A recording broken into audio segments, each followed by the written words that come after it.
CBS Young and the Restless. Cane's hands closed around Victor's throat with a violence that surprised even himself.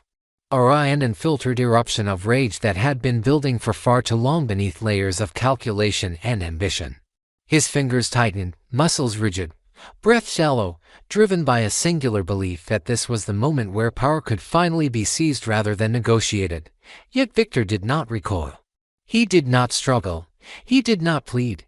Instead, a slow, deliberate smile curved across his face, and settling in its calm, almost amused, as though Cane's fury was not a threat but confirmation. The absence of fear was more disturbing than resistance could ever have been. Victor's eyes, sharp and unwavering, studied Cane not as an enemy but as a subject under examination, a man being watched at the precise moment his true nature revealed itself. The smile was not one of cruelty alone, but of certainty, as if Victor had already anticipated this exact outcome long before Cane's hands ever reached his neck. With measured breath and deliberate composure, Victor spoke through the pressure, his voice steady enough to strip Cane's anger of its imagined power. He revealed that the mysterious disappearance of Lily and the children was never chaos, never an accident, never a desperate move born of recklessness. It was strategy. It was design. It was, in Victor's words, an essential component of something far larger than Cane had ever considered. The fear that had consumed Cane, the frantic desperation that drove him to threats and violence, was not an unintended consequence but the very mechanism through which the plan operated. Victor explained that this was never about loss, but about exposure of a controlled environment engineered to force Cane into a corner where instinct would override performance, where pretense would collapse under pressure. Victor made it clear that the true objective was never to harm Lily or the children, but to illuminate the reality Cane himself refused to confront. Power, Victor argued, does not reveal itself in boardrooms or speeches, but in moments of perceived annihilation. The disappearance was designed to test whether Cane's concern for his family was genuine or merely conditional, whether love could survive without control, whether fear would lead him toward sacrifice or domination.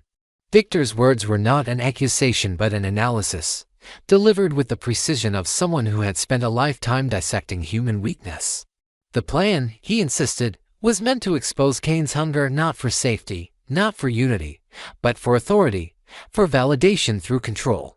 What shattered Cane's certainty was not Victor's smug confidence, but the next revelation. Victor disclosed that Lily was not a victim of the plan, but a willing architect alongside him.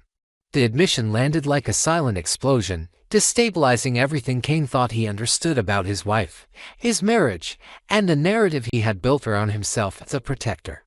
Lily, Victor explained, had grown increasingly aware of the distance between Cane's words and his actions, between the family man he claimed to be and the power-driven figure he had become. She wanted clarity, not reassurance. She wanted evidence, not promises.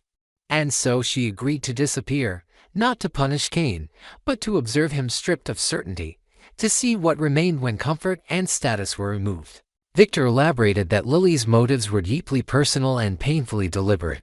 She wanted to know whether Cane was still capable of prioritizing his family without leverage, without witnesses, without the reward of public redemption. She wanted to see if he would abandon ambition when faced with real loss, or if he would weaponize fear to assert dominance. The plan was not meant to destroy Cane, Victor claimed, but to confront him with the truth he had been avoiding. Lily needed to know if the man she loved still existed beneath the armor of power and entitlement, or if he had been entirely consumed by the pursuit of influence. As Victor spoke, Cane's grip loosened almost involuntarily, confusion overtaking fury as the implications began to settle. Every frantic decision he had made, every threat, every compromise of his own morality, had not been acts of heroism but evidence being gathered against him. The realization was suffocating. The disappearance that had fueled his rage was now revealed as a mirror, one he had shattered with his own hands. Victor's smile widened not out of triumph, but out of grim satisfaction, the expression of someone who believed deeply in the necessity of harsh truths. He did not apologize. He did not justify. He simply stated that power always reveals itself under pressure, and Cane had revealed far more than he intended. Then, without warning or dramatics, Lily appeared. Her presence was silent but commanding, her expression composed and unreadable, eyes fixed directly on Cane with a cold clarity that pierced deeper than Victor's manipulation ever could. There was no relief in her gaze, no warmth, no immediate forgiveness, only assessment. Cane froze, shock rendering him momentarily incapable of speech or movement. The woman he believed was lost stood before him, and harmed but irrevocably changed, not by the plan itself but by what she had witnessed from afar. Her silence spoke louder than accusation, her stillness heavier than rage. In that moment, Cane understood that the true consequence of his actions was not Victor's judgment, but Lily's awareness. The room seemed to constrict around him as the weight of realization settled fully into place. This was never a battle between men, never a contest of dominance between Victor and Cane. It was a reckoning, carefully orchestrated, brutally honest, and devastatingly personal. Lily had not disappeared to be rescued. She had stepped back to see clearly. And what she saw could not be unseen. Cane stood exposed, stripped of narrative, stripped of justification, confronted not by enemies but by the truth of who he had become when he believed everything he loved was at stake. The test was complete. The verdict, though unspoken, hung heavily in the air, leaving Cane to face the most dangerous outcome of all, not loss, but recognition. The heavy oak doors of the Newman Ranch main house shuddered as Cane Ashby threw them open, his knuckles white, his breath coming in ragged, furious gasps. The opulent living room, usually a sanctuary of silence and old money, felt like a suffocating cage. Standing by the fireplace, one hand resting casually on the mantel beneath the portrait of Nikki, was Victor Newman. He looked entirely too calm, a glass of tequila glistening in the firelight, his expression unreadable, almost bored. "Where are they?" Cane's voice was a low growl, vibrating with a terror he refused to let Victor see. He marched into the center of the room, ignoring the priceless rugs beneath his boots. "Lily, the twins, I know you took them, Victor. Don't you dare lie to me." Victor took a slow, deliberate sip of his drink, the ice clinking softly, a sound that seemed deafening in the tense silence. He turned, his dark eyes narrowing slightly, assessing Cane not as a threat, but as a minor inconvenience. "You barge into my home, making wild accusations," Victor said, his voice a smooth, dangerous baritone. "You have always been impulsive, Cane. It is why you fail." "I'm not playing your games," Cane shouted, closing the distance between them. "They're gone. Their phones are dead. The house is empty. You threatened me. You said you'd make me pay for taking the CEO chair. Is this it? Kidnapping a mother and her children?" Victor's lips curled into that terrifying, familiar smile, the one that didn't reach his eyes, the one that signaled the trap had already snapped shut. "Kidnapping is such an ugly word, Cane. Let us call it protective custody." Cane froze, his blood running cold. "So you admit it?" "I admit that Lily and the children are safe," Victor said, placing his glass on the mantel with a sharp clink. "Safer, perhaps, than they would be with a man who gambles with his family's future to satisfy his own ego. They are comfortable. They are well-fed. But you will not find them. Not until I decide you have learned your lesson.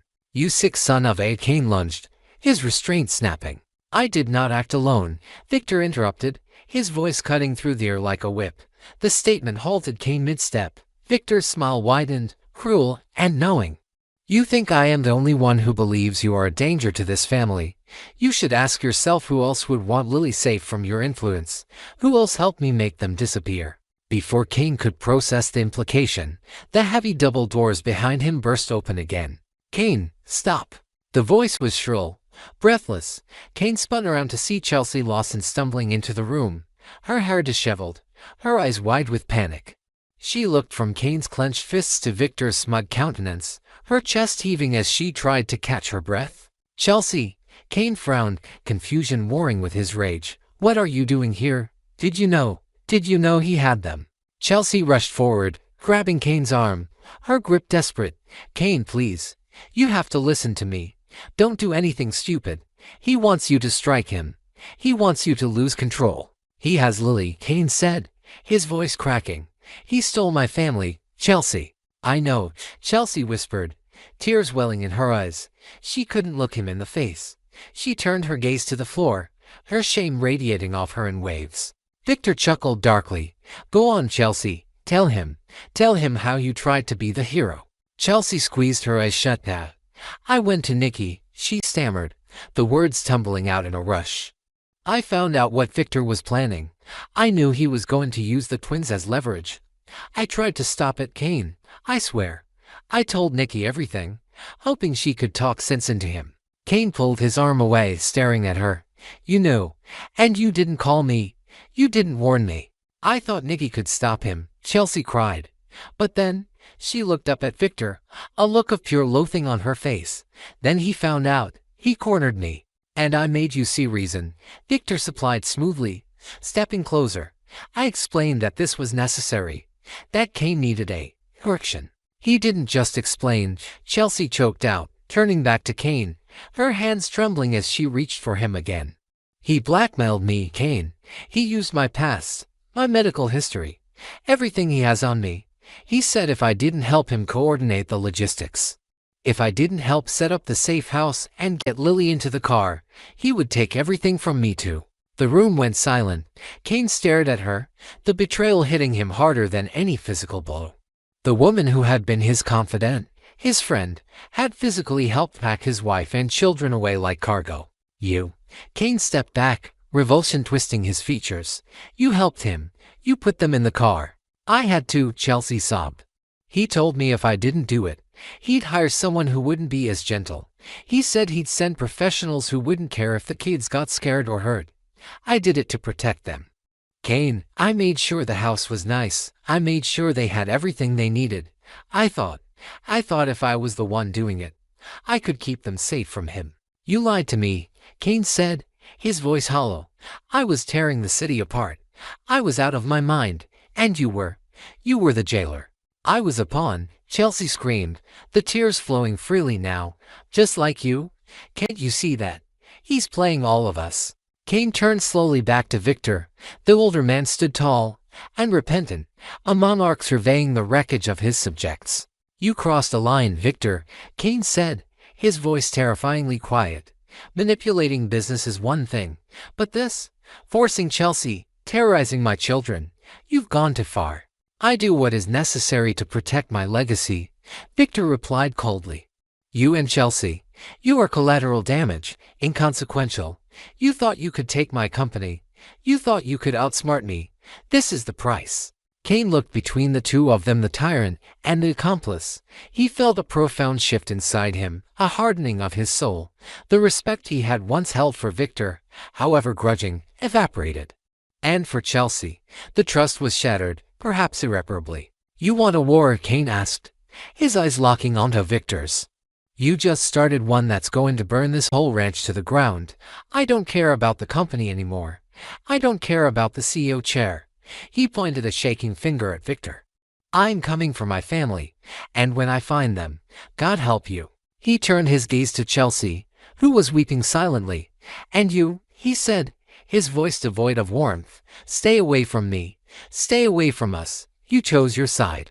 Cane turned on his heel and stormed out, the heavy doors slamming shut with a finality that echoed through the mansion. Victor watched him go, then picked up his tequila glass again. He took a sip, the amber liquid burning his throat, and looked at Chelsea, who had collapsed onto the sofa, her face buried in her hands. Stop crying, Victor commanded, his voice devoid of sympathy. He will calm down. They always do. But as the wind howled outside the ranch, battering the windows, the silence in the room felt heavy, pregnant with a darkness that even Victor Newman might not be able to control. The game had changed. The pieces were broken, and for the first time, the cost of winning might be too high to pay.